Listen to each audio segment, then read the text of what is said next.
Welcome to CAP2 episode 17. My name is Armando. I run Soaring Panther Studios, and the guy somewhere around here is Chris, and he does Midnight Mosaic.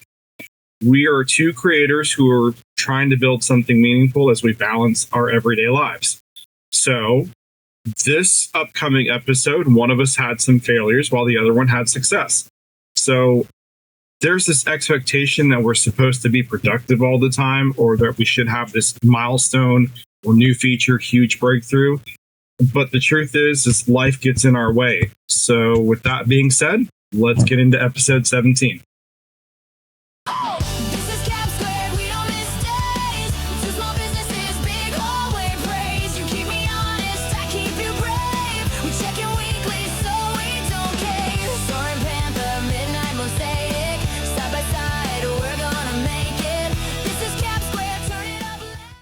Buddy, how was your week since our last podcast? Whoa, bro! Let me tell you, that was a good intro, man. It's been pretty good, dude. I did a lemonade stand with my daughter. Cool. What kind of lemonade, my dude? Actually, no, she did two different types. She did a strawberry and just a regular lemonade. Strawberry is my favorite, so I get that. It was pretty good. She made $30, dude, and she sold like 10 glasses of lemonade at $1. Speaking of that, let me just ask you: do you guys have to get a permit for that in your state, or can you just do it? Because like in our state, I think you have to get a permit. Oh, dude, I actually had that thought. We actually ran into one little situation where I wanted her to do it by the library because I thought that was good for everybody, like community-wise and stuff. Yeah. It'd be a good face. People would be more apt to go into the library. They're already there getting lemonade. You're the business owner. You got to walk into this library. You've been here 100 times and just ask, can I be on the corner and sell my lemonade? It's the safest spot on Main Street. And dude, the answer was shocking. The woman looked at her and said, sorry, you have to go over to town hall. So, which is across the street. We go across the street and I open the door. There's 7 people and there's only 2 people working behind the counter. So I'm like, man, we can't do that today. So I saw her get sad and we walked down the street just a little bit and I became really friendly with a guy at like a local gas station or a corner store. And I walked into one of his workers and I said, hey, Ramsey's allowed us to do this before. We tried the library. Can we do this? And the woman was like, yes, please and thank you. And she even came out and she donated money. She got a glass of lemonade when we set up. A customer bought it for her. Dude, it was an awesome experience. What did you get into? So for me, I had to go back to Lakeland this past couple of weeks and, since our last episode. Your mom lives out in Lakeland, right? Yes, but mom is moving to Georgia, so therefore it's a like, hey, whatever you guys have here that you want, come get it. Fair enough. And so, but it's probably a good trip, like just to take, right? You get like a road trip with the kid a little bit over it. Yeah. So for me, it was the oldest one who had a lot of her stuff there, so we went and got her stuff, but like. I left the frying pan that my sister said I could have. It's like one of these cool ass non-sticks. Man, I love this thing. Fair enough. So I'm like, hey, where's the frying pan? Because I want to make sure I take it this time. You just walked in there like a boss. He's like, give me the frying pan. I'm going to hold this place up. I want the frying pan. And I also have a decanter from my dad who he goes, I don't need this. I'm not taking it. So if you want it, it's yours. I'm like, cool. I got to figure out how to transport it. So I'm like, when you guys come in September, I'll figure out how to bring it with me. Oh, man. So but my father-in-law up here gave me just he's like, yeah, if you just take a bag and you wrap some tape around it, it's sealed. And then you just surround it with some newspaper, put it in a box, and you should be good to go. I'm like, cool. I know that for next time. Fair enough. Did you, when you took the oldest daughter there, right? Yeah, the youngest daughter decided she wanted to stay home like the last minute day of that I was leaving. Because what I did was I went to work. And then as soon as I got out of work, I'm like, kid, I'm coming to pick you up and we're heading down. So, did you find like boxes of things like were forgotten relics of her childhood? Did you embarrass her over anything you found? I didn't embarrass her over any of it, but I did discover on our little 2-day trip that my kid got her first tattoo. And I'm like, oh, so yeah. Were you? Like, yeah, so you kind of did a me thing. So, because that's kind of what I did when I was 18, 19 years old. I just went to a local shop in the flea market. Yes, I went to a flea market and got my tattoo. So, no, thank you. That's a tattoo, dude. You might as well just went back alley with that. Holy crap! So, but yeah, she got like little sparkle stars on her wrist, which is cool. I'm like, oh, that's cool. You got a tattoo. But so you didn't find anything you could like pull cool dad points with and embarrass her just to like take the pressure off that conversation a little bit? You're a pretty cool dad. I bet she didn't feel any pressure with that. No, I don't pressure, like I'm not that kind of a goofy ass dad where I kind of like make like a little embarrassing moments. Like the only thing that was embarrassing was me climbing up a fucking step ladder to get up in the shed to get her stuff, dying out of breath. After like I hit the fourth rung of the ladder, I'm like, it's too fucking hot up here. Like we gotta, even though my mom had an air conditioner out there in the shed, like it was still hot. I bet she did she witness you going up the ladder? Yeah, because she had to, I'm like, you gotta hold it. Because if I fall, that's the end of it for both of us. I'm like, did she pull like an awesome kid move and shake it just a little bit? Oh, no. Oh, come on. Kid that worries about like dad dying. So, no. Oh, that took a turn. Because like that's our little joke is like to drive safely, and I always say never. She always says always. That's our little like thing that we do. Oh, speaking of that, real quick, I did get a tattoo with the daughter. It's the Love, Peace, and Chicken Grease. It's kind of our thing. It's from the past. What a great movie. Love John Leguizamo. Oh, dude, he is so good. I love his work. He's an actor I really want to meet. Robin Williams was another one, but John Leguizamo is like number 2 for me. So one of the things I was actually thinking about this, it's a little creative spiritual, this tattoo, because I have lots on my body, one for military. I have some from the children that randomly picked during like flash sales at tattoo parlors. I have one that's kind of a drunken story. I have one on the back that's like an anchor to my family in a way. My father and I shared a movie, Scarface, that's on the back. So, and I got the sleeve of superheroes, which is tied in kind of to my love the comics, but also tied to an ex-wife.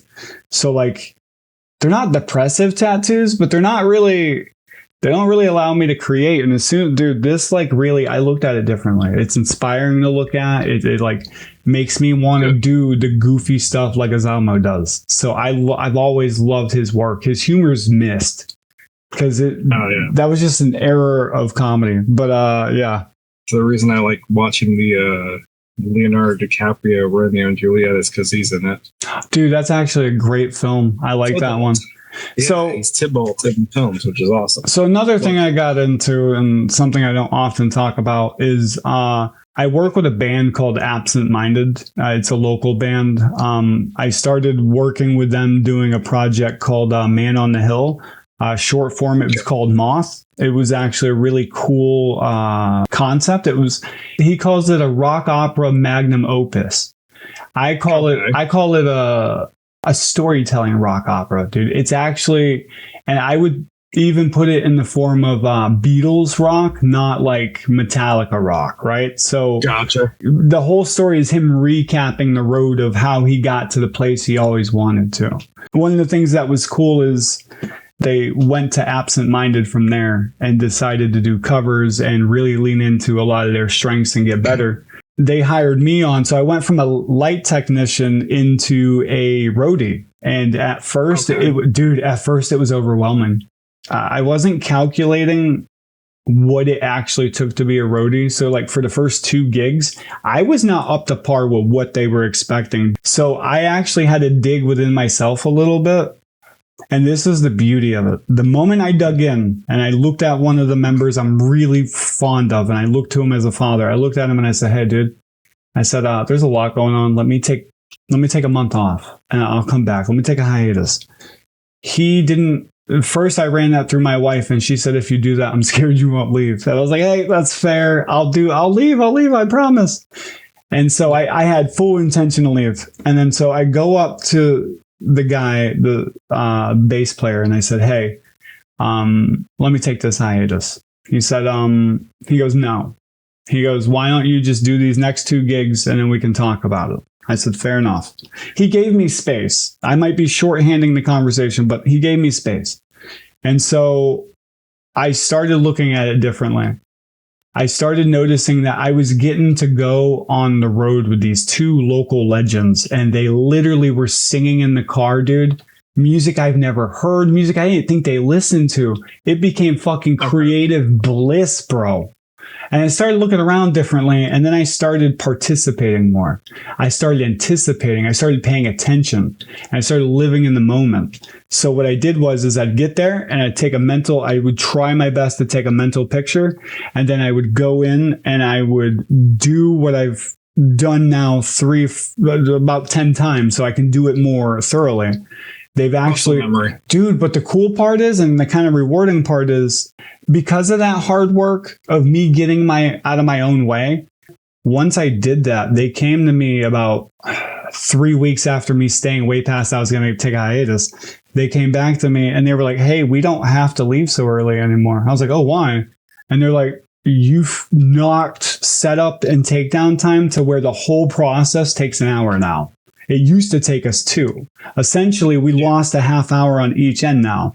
So they're like, I was like, dude, that's actually, that made me feel so good.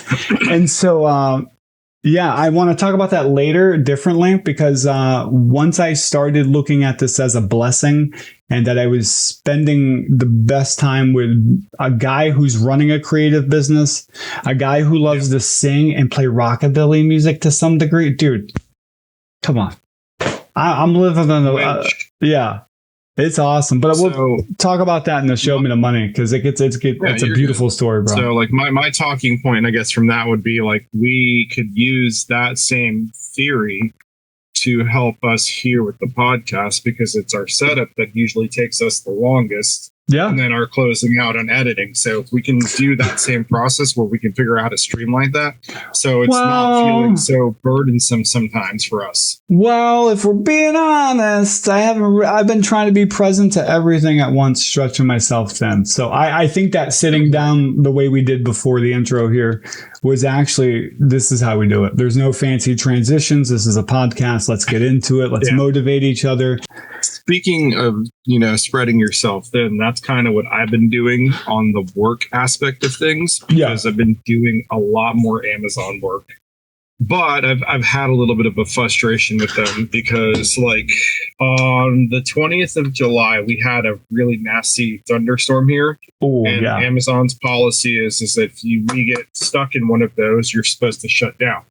So I did my job. I called support and I'm like, hey, I'm in a bad thunderstorm. What do you guys want me to do? He's like, okay, no worries. Don't worry about it. We're just going to go ahead and shut you down. Just return everything back to the station when it's safe to do so. You won't get penalized for it. Yeah. Sure enough, 2 days later, what do I see on my standings? I'm being penalized for the thing that I'm not supposed to be penalized for. And then it took 5 emails, 2 phone calls to support 10 days later, basically, because it came off my standings yesterday. Oh, finally. Man. Like, it sucks that I have to go through that much fucking headache with these people for something that was beyond my control. Because when I got back to the station, the entire station was shut down for the day because of the thunderstorms. So, jeez. It's an incredibly frustrating thing, because you say, hey, we're not going to penalize you guys for this, but then you get penalized. Sure enough, in my standings, which put me at risk, for those who work Amazon Flex and know, it put my standings at risk, which means one other screw up and I get deactivated. So to have to fight with them for 10 days to get that whole thing fixed is just absurd. If they revoke your privilege to work with them, is it like a suspension thing? Is it just like a... Yeah. Okay. So it basically, you get deplatformed, you get deactivated, and you can no longer do Amazon. Yeah, but it comes I don't know how long. Okay. So, and then, to have to deal with that. And then, from my understanding, is to try to get yourself back on, there's like a 3-year wait list right now. Ooh. Ooh, no, thank you. No, sir. So I'm good. I told my buddy, like, if that happens and if it kicks me out, I'm just going back to doing Grubhub. I'd rather go do food deliveries because I still don't have to deal with people, and I'm cool with that. I mean, fair enough. Like Grubhub's pay is not great, but like at least the difference between those two. I'm sorry, I'm going to tangent on this for just a second. You're good. So like I have screenshots, by the way. I have 5 years of data because this is what I do for a living. But like, if an example, right? I took this and I was jotting down notes the other day. So like Uber Eats for 8 miles, just as an example, will pay me 21 cents per mile, I think is what it was. For those same 8 miles, I get 41 cents per mile with Grubhub. The biggest difference between Grubhub and Uber Eats is your not just that 20 cents discrepancy, but it's the tip. So as an Uber Eats person, so much to say about you have an hour to finalize your tip, and it can range whatever number your stupid number happens to be or wants it to be, right? So now I'm waiting an hour to depend on what you're going to give me for a tip. Whereas Grubhub's tip is already baked in. So no matter what, I don't have to wait. I already know the fee and everything up front. Like, hey, we're giving you $13 for this 8 miles. Whereas the same 8 miles under Uber Eats is like, oh, you can get $5, but 3 of those $5 is a tip. So you have to wait and see if the customer actually gives you that tip. Oh, so it's not a guarantee. It's the potential, which is really fucking stupid. Sorry, that was my TED talk on why these companies suck, but hey. I feel like everybody steals that from me. This is my damn TED talk, bro. Calm down. I think, so with all that out of the way, bro, I think nothing else but to get into the quick overview of industry talk. And yes, senor. So I would like to run the ball on that if you don't mind. Yeah, go for Halo's back on Xbox. The reason I went to Xbox in the first place that I transitioned from PlayStation to Xbox was Halo. And we have a Black Flag resynced. We have that for Halo. So I got to mess with it yesterday, but I didn't get to play the game. So I just kept the menu playing on the backgrounds of my headphone while I cooked dinner. So that was awesome. It's good to feel that. I bet. Nostalgia. Yeah. Oh, just to hear that music again, man. What was the one part like about... did the menu feel the same? The music probably sounded better. So since the first Halo, which was on the original black Xbox, that monstrosity of beauty that felt like you had unlimited storage. Right. And you could play music. No, you couldn't. Yeah, you could. Yeah, dude. Are you kidding? You could take your CDs, install it on the Xbox, download your music. I thought that only started in the 360 for a second. No, that was the original. Yeah, it was. My good sir. You're right. Which, thank you for bringing that up because I really wanted to talk about that. How did we go from that to what the fuck we have now? Because we can't even do that anymore. No, but you can. CD, download that music onto my Xbox and just listen to it while I'm playing a game. No, I can do the streaming service thing, which doesn't. That's what I was going to say. Exactly the same. That first Xbox, I know it had a storage capacity, but it felt like it did not. That was one. Secondly, since we're traveling down the road of nostalgia here, fair. I loved racing simulators back when that first Xbox came out. I used to do MotoGP all the time.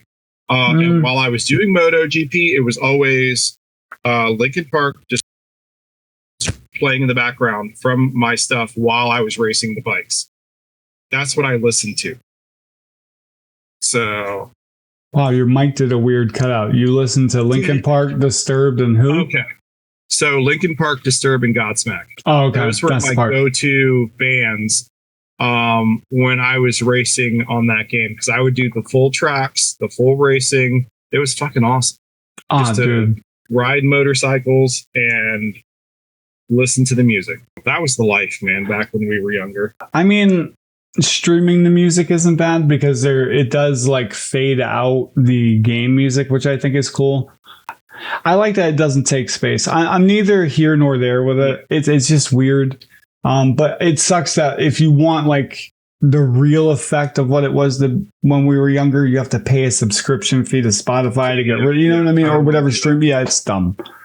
I'd rather just own the music and let me download my music and put it on there. Like that was the old school me. So I mean, the other tangent you could go off of real quick would be I just had it. They basically just they're getting rid of giving you ownership over the products you're buying in these entertainment fields. They're almost just making it a leasing agreement. Why the hell are we doing that? That's what it feels like. And that's the other thing that I'm going to have to figure out, like what I'm dealing with there as an indie person is listen, you spent your hard-earned money buying this game. It's yours. Even if it was a digital copy, like it's you. No, it is. Like if you're going to make me rent a game, technically, because that's what it is, you're essentially renting the game from them. Then why am I paying $70 instead of like $15 to rent the game? Well, I think they're eventually going to move into that. And I'm not trying to predict. It's just a reality. Things grow. So as this subscription is going to not really work in its current form with games, it's going to mold to that. Oh, well, they're upset that they're not getting it and that we're leasing it. So now we're going to charge you $5 a month. And in order to have access to your data that's stored in the cloud, you got to keep it going. So now we're an Xbox subscription. Now we're a PlayStation subscription. I mean, like I don't mind the subscription so much as far as like some of the games that we get. However, I guess that's why I stopped buying games. Like if I'm already paying this amount for this, I'll just get whatever's on Game Pass, and that's what I'm going to play. But you lose out on so many other things. I guess that's why demos are really important for some of your games. Like they should be. That's what it was, dude. I don't know if you remember. You used to get the gaming. What was it? Game Informer. There was a Game Informer. Electronic Boutique had one. God, I'm going really fucking old school here. No, you're fine. Where you used to get not just the magazine, but you got a disc with all the demos that were in that game, and you could try these games out. I feel like Game Informer did that. They did it every now and again. Yeah, no, there was a couple magazines out there for gamers when it was just a hobby. Yep. So you can go back in there. You could try these games out on disc format, and then like you had something to look forward to. Dude, I think at one point they even sold like demos. They didn't sell them, but you could go places and get demos and like bring them home type. I think EB, maybe GameStop did. To some degree, you could get demos to test them. For some of us old school people, I think that like you used to be able to take them home and test them without doing that, without buying them full price. And that back then was huge because people when this started weren't apt to spend even $50 on a game. I mean, and I think NES was probably the most expensive one back in the day, because you were talking like $70 to $79 for a cartridge. Really? Yeah. I don't remember that. Back in the day were like $79, dude. Yeah, but then they came down, I feel. Sega brought them down a little bit, and then they kind of stayed right around 39 to 40 for a little bit. And then they climbed up to 60 or 59 became something like that, yeah. But and like now we're hitting 79, 89 for fucking no digital deluxe. Dude, when you like you're getting a digital with no physical tangibles to it, like, you know, I'm like that's why you should be inspired to create more, right? Because in a world where this is all disappearing, the faster you can get some work done behind that thought or that project. I mean, you can give the experience to people they're looking for because, dude, Xbox is pushing people out, or people are getting laid off daily at this point from game jobs. So it's interesting. But I think that's in that aspect. I think because Xbox is failing themselves essentially because I feel like you bought too much shit. You bit off more than you could chew, and now you're having to like go, oops, my bad, we got to let you go. Everybody was, you notice it was like a weird game of chess between the elites. I don't mean elites, within these gigantic companies within our industries. They just came in and they wanted to play who could be king. So they bought up all these IPs. Every company had a chance at it, dude. I think right now Paramount is owning everybody in the film industry. Pretty much. How the heck did that happen, bro? Debacle between Paramount and Netflix trying to buy somebody. I forgot who it was. Yeah, but yeah, it's that same philosophy like bled into games. It's like let's acquire this property. Let's acquire this property. But then I think the biggest issue, Ubisoft is the biggest one that I know about. You had a great product in Black Flag, right? Oh, we're going back to Skull and Bones because, man, I'll be on that high horse for a while. You went from Assassin's Creed Black Flag. You promised you were going to do a Pirates game that felt like that, and then you gave us freaking slop that is basically microtransactions. It's not that it was that. I hated it because I had to spend 60 hours to climb a leaderboard, which cool, whatever. But it's not about the leaderboard. Once you unlocked all the map and all your little ports, what would happen is they would take them away from you when the season reset. So you would have to grind from nobody pretty much all the way back up. And yes, you could unlock faster travels to it, but that's nonsensical. Why the hell am I going to spend another 60 hours? I'm a father trying to be a business owner. I can't do that. I don't have that time. I do. And I hear what you're saying, but like for me, it's the aspects of laziness. So you had this game and it did have repetitive points to it, but then you completely revamped the system to like an RPG element like style of gameplay where I can no longer just assassinate somebody and it was done. Now it's their level is a 90 and you're a 10, so you can't assassinate them. Wait, that's in the resynced? No. Resynced went back to the original way. Okay. As far as I've seen from gameplay, we don't have to deal with that because it is literally just a what do they call those when they do that with games where you basically like high def the game, right? That's exactly what they did. Okay. We just brought it to today's graphics. Halo's the same thing. We've modernized it to today's graphics, but there's a few extra tidbits that Halo did. Like at the beginning of the game, there's this thing like because remember back in the game, back in the original Halo, if you killed the Marines that were on the like tutorial section with you, the game would basically kill you with like these unkillable Marines. Oh no! You've never done that in the original. That was fucking fun. But now you can put it on easy mode, for an example, from somebody's TikTok that I saw, and you can fight the Marine where you can melee them into like this pit and it'll give you like an Easter egg skull. Oh, sweet. Which is fucking cool. So I want to test it sometime this week and just see if it works. I mean, that's it. Moving on. I have nothing for industry news, dude. There's nothing. Well, you wanted to dabble into the AI just a little bit. Just to bring attention that to me, it's just a depressive field because it's moving too fast, unchecked. And then I actually knew for months because I listened to, his name is right there, but it's been a couple months since I listened to him. Anyways, I listened to a podcast who brought on there goes. No, it's focus time. Jason Gordon-Levitt basically heads up. Yeah, he heads up or he doesn't head it up. He's part of a committee that is trying to safeguard or help safeguard AI and some of the problems, like a task force of sorts. And he brought to light in a video I saw today that looked like it was posted today. Could be a repost, so it's not news I'm not claiming it's news. But he claims that, and he shows highlights of like Wired news and other news articles. Yeah, I remember seeing that. Yeah, he basically just straight out says, hey, we're in a don't do this territory. There has been a warning shot fired by AI where OpenAI gave ChatGPT parameters of a sandbox, which was supposedly unplugged from any network connectivity. Yep.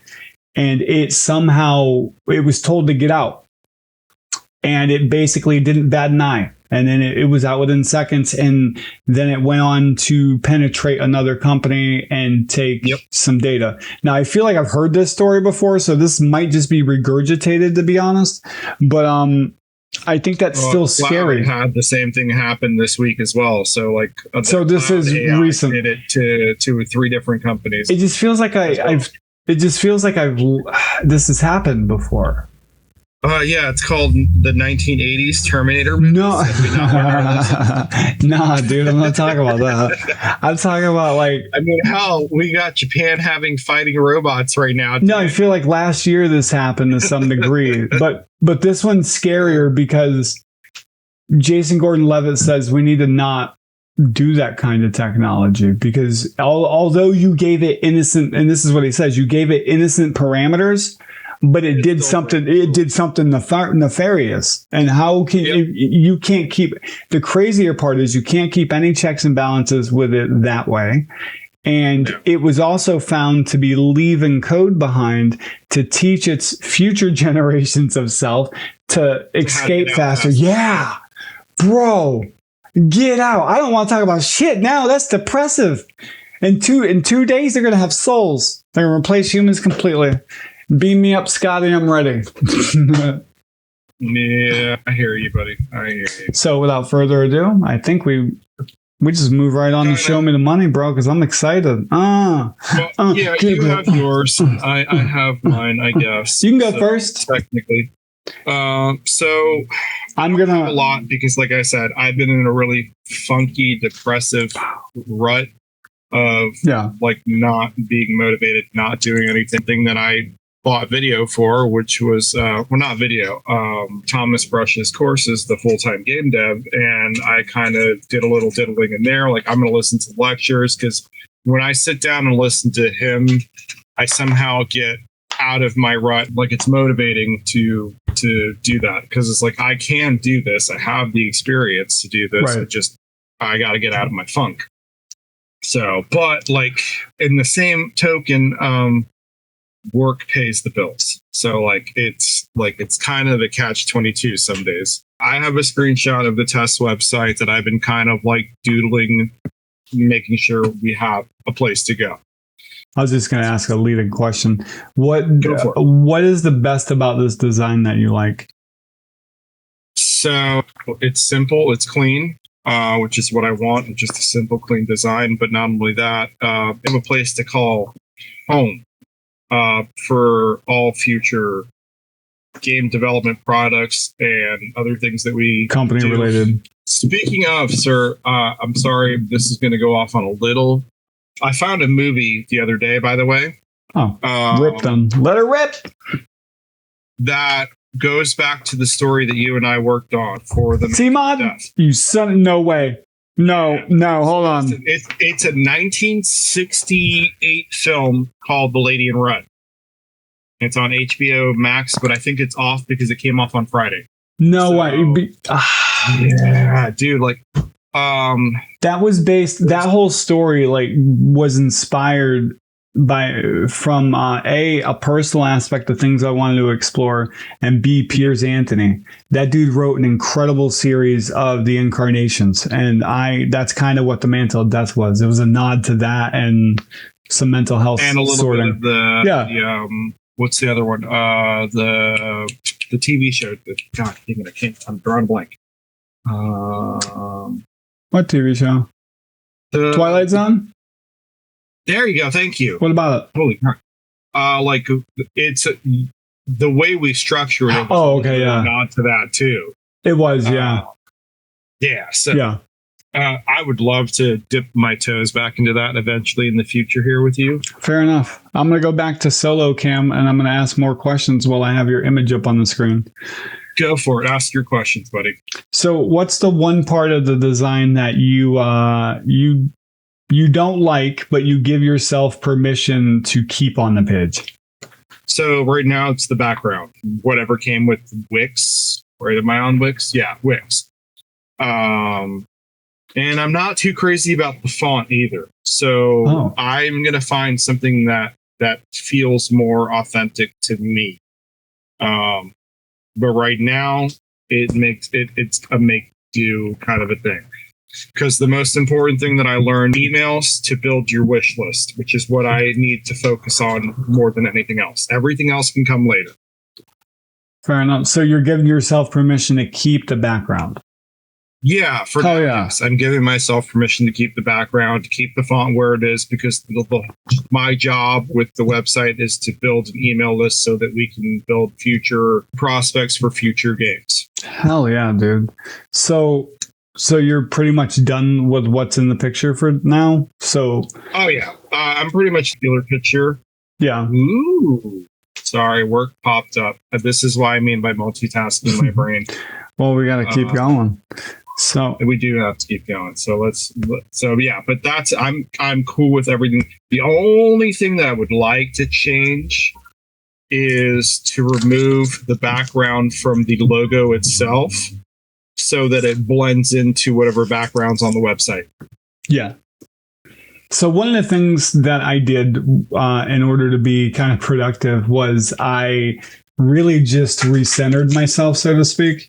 I took in the beauty behind the band. So earlier I wasn't understanding what to do exactly and how to be helpful. And by slowing down, I learned a lot, but also I learned that I had this incredible time on my hands and we were visiting some crazy spots. So I have a couple images here. So no, this image was taken outside of Loudon, New Hampshire at a private event where they hosted a charity event for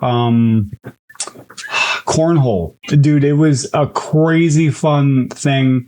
Absent Minded played for about 3 hours. They got a young girl who turned 18 on stage to sing with them. She sounded like a professional country singer. It was a powerhouse of a thing. And so you can see that, like, I just sat there on a hill with my iPad and I literally just drew. Oh, I colored because I was kind of stuck in this point. And I found it. Dynanars. Dynanars, yeah. So that's the image with it on your lap on the grassy hill. Yeah, dude, looking over at corn. I didn't want to take a picture of people. So, like, I'm watching out in the distance, bro, on top of this hill. I'm watching cornhole being played. I'm watching the band in case I'm anticipating anything.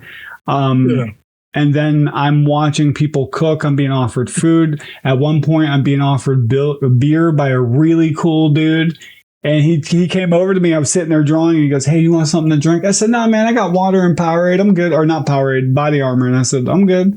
He goes, he shows me, he goes, "No, I was talking about this." I said, "Oh, I've been sober 10 years, man. No, thank you." I said, "I don't like me."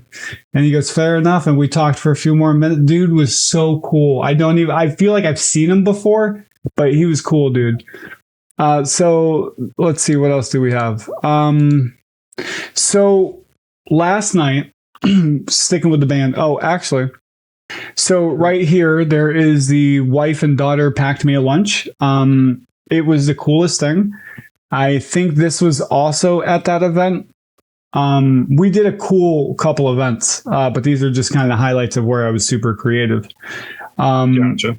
So Absent Minded played at that place. The wife packs me a lunch and wrote me a little love letter on a napkin. That made me feel like I was in high school. It was kind of cool. A little good creativity boost.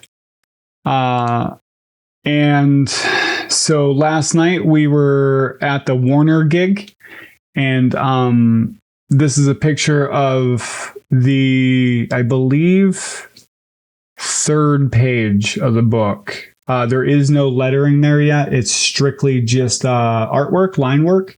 Dude, I was outside town hall. I didn't want to take a picture of the building because I think people were working, but it was just this beautiful little courtyard. They had a beautiful fountain that wasn't even running. I didn't want to take a picture of that.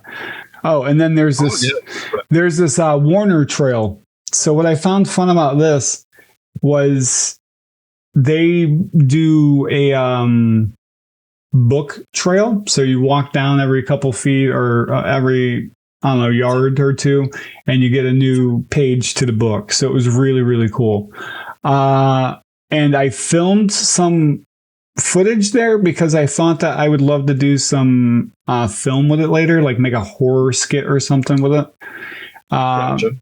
So I was, before I talk about or show you the pages about the Dino Nars, I want to show you that also when I went to go get this tattoo, I took an awesome picture of an alleyway in Concord, New Hampshire. And it makes me want to do that noir thing a little bit more. So here that is. It's just a beautiful image in a weird way. Inspired to do the Dino Nars stuff. Yeah, I see you have some color finally there. So that was a test run. And honestly, that was at the end of a mental blockade that was coming. I was getting stuck into the perfection part. And I couldn't walk away. It wasn't just a color. It became about the shapes. I was losing fun. And lining back up with the band, it worked. It really did. It tuned me in. So I'll run you through those real quick. I have other things that were fun. So Dino Nars page 1, there's no words here. But you can see I have clearly made these shapes readable. And that was something I was struggling with. I work with a little bit of perspective. Not a whole lot. The focus was just getting it done. And I got 4 pages done. So here's page 2. This is kind of like the big reveal moment where they do their silly catchphrase. I think the first panel at top, I might add a little bit more, but even that is fine. I'm actually okay with all this. I feel like this could be final. Okay. Page 3, the cat has a little weird shape. It's okay for now.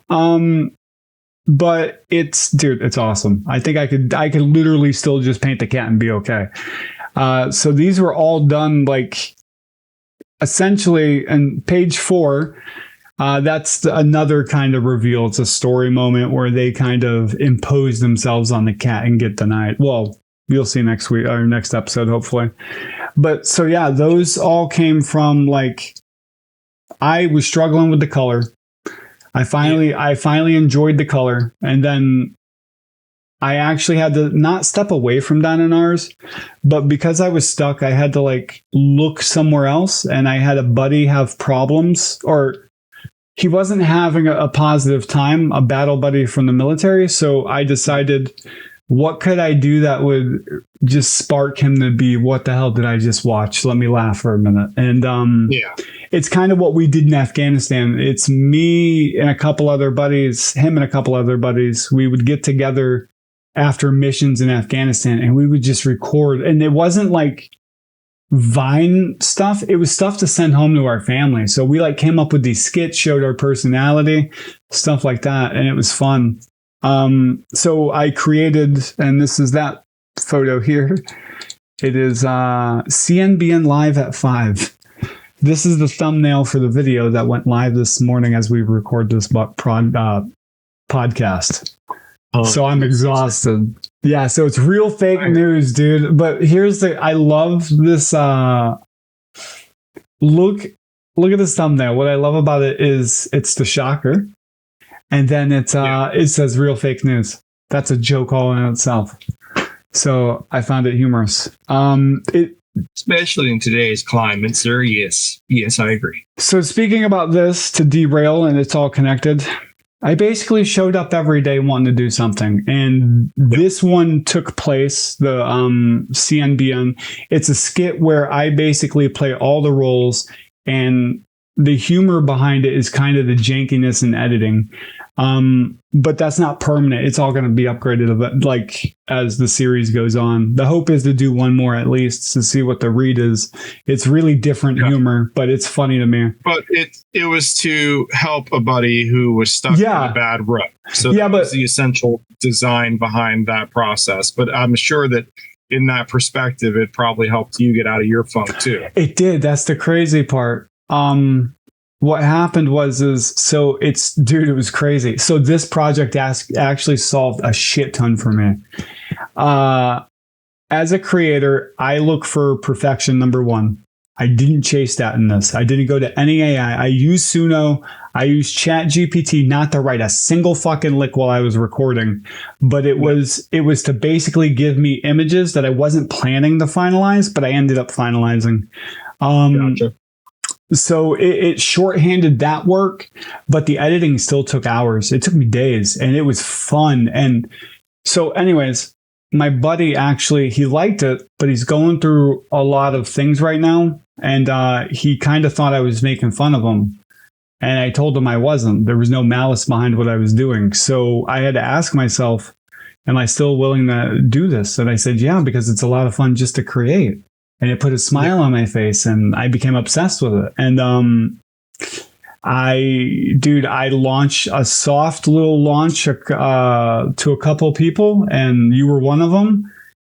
I had 3 people out of that quick little 10-person survey. They all 3 said that it wasn't their cup of humor, but they respected the level of creativity and the fact that it was finished. And that was huge, because once again, I wasn't looking for permission. I was showing you what I was about to do. Literally excited I did it. Before I would come up to you and be like, oh, I don't know. What do you think? What do you think? Dude, I wasn't asking for that. I was like, here it is. I'm going to send it. What do you think? Send it. Okay. Don't send it. That's what I was looking for. That's all you could answer with. Yeah. It took any kind of guessing game out of the equation. And that there's so much footage to go through, hours of me dancing in my room. But if you click through, there's the G Screen news anchor. That one, that's me proudly in the first installment of my green screen attempt. I went through like 2 of these, bro. And now it's my whole damn wall. But right then and there, it's just like a portrait-sized green screen. Yeah, you work with the tools you have, and that's the most important thing. Well, I actually used this screen here for the music video. That is the 30-second clip in the beginning. So it wasn't bad. But to pull off a lot of the acting, I had to expand that screen so I could sit down and stuff like that. And even, dude, one key thing I learned, I don't even need that damn green screen. I just need really good lighting, and I can basically, within Premiere Pro, which is a super powerful AI tool or masking tool, it will basically rotoscope a clip for you in about 30 seconds, depending on the size. You can't rotoscope that in 30 seconds if you had like a 10-minute clip. It would probably take about 2 minutes, because it basically rewrites the animator level. So it gives you like different transition points and stuff. It's really cool. But yeah, that's pretty much everything I got up to, dude. It was I'm trucking along to finish Mosaic Chaos Volume 1, and I launched a video, so go check it out.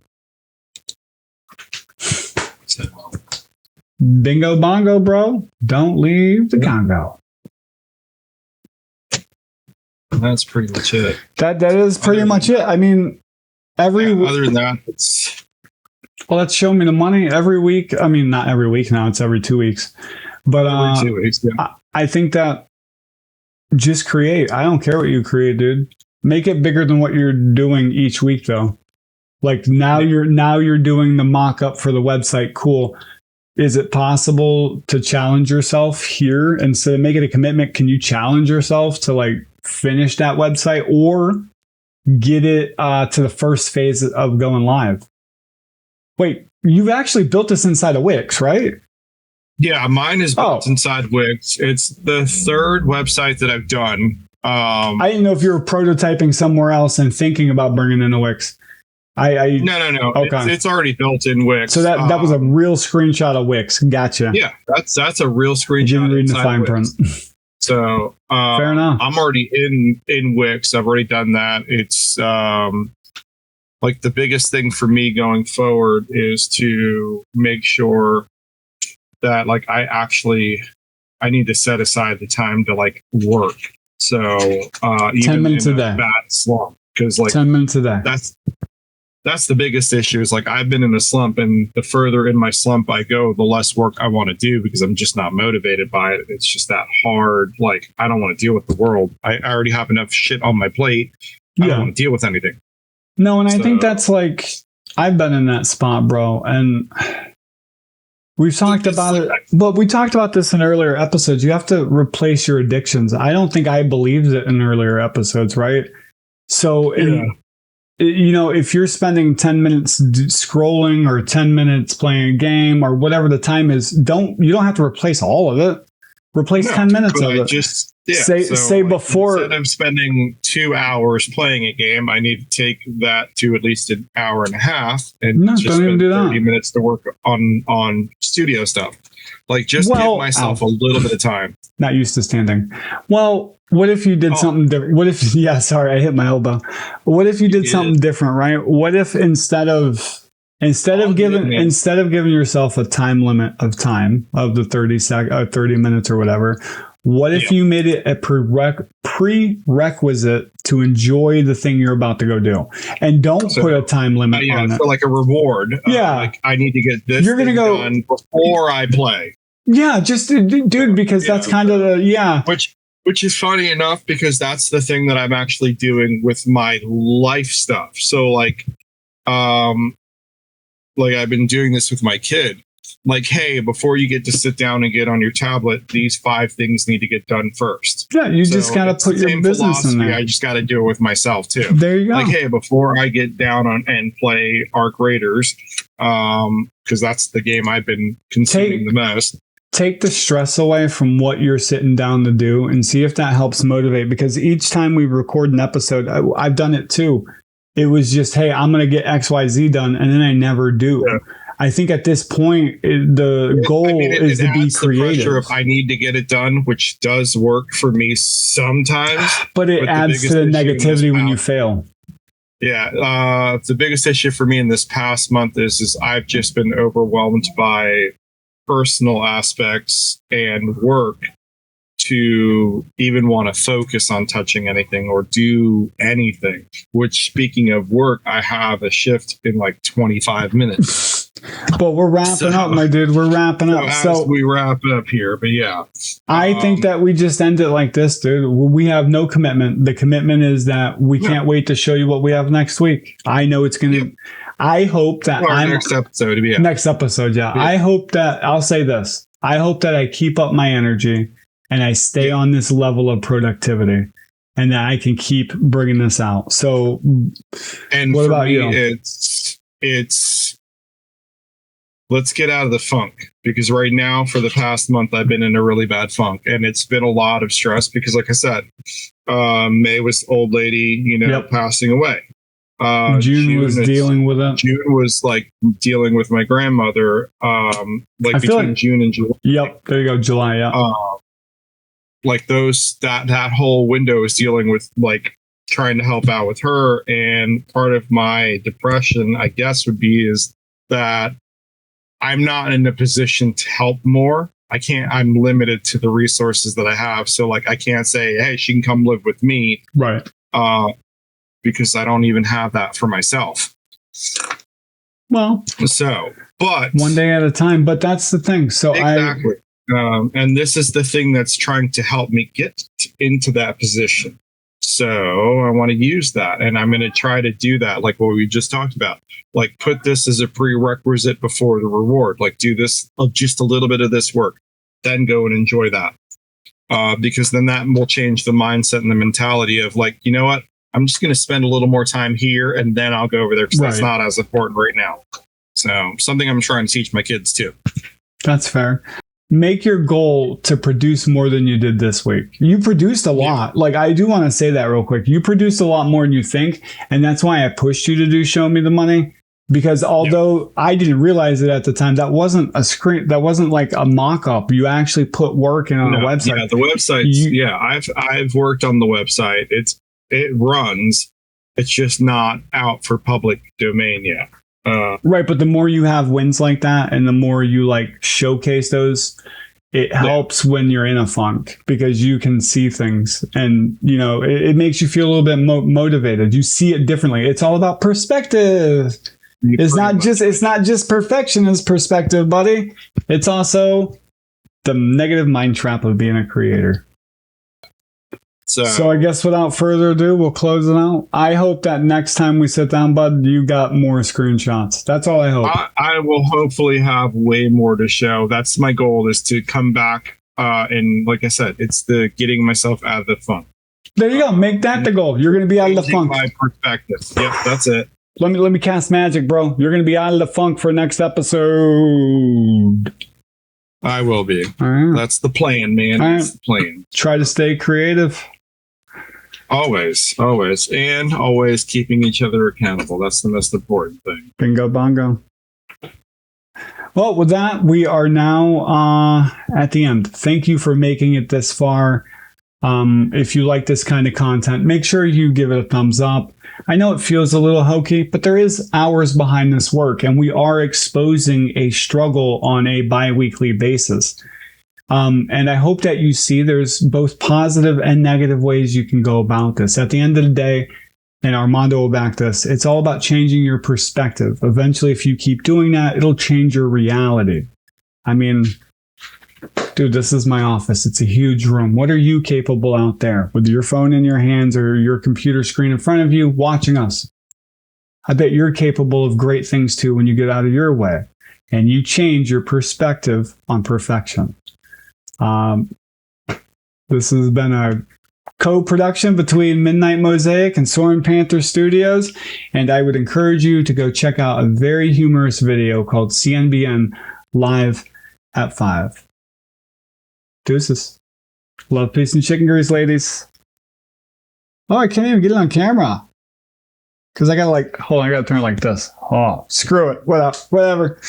Bye. Mwah.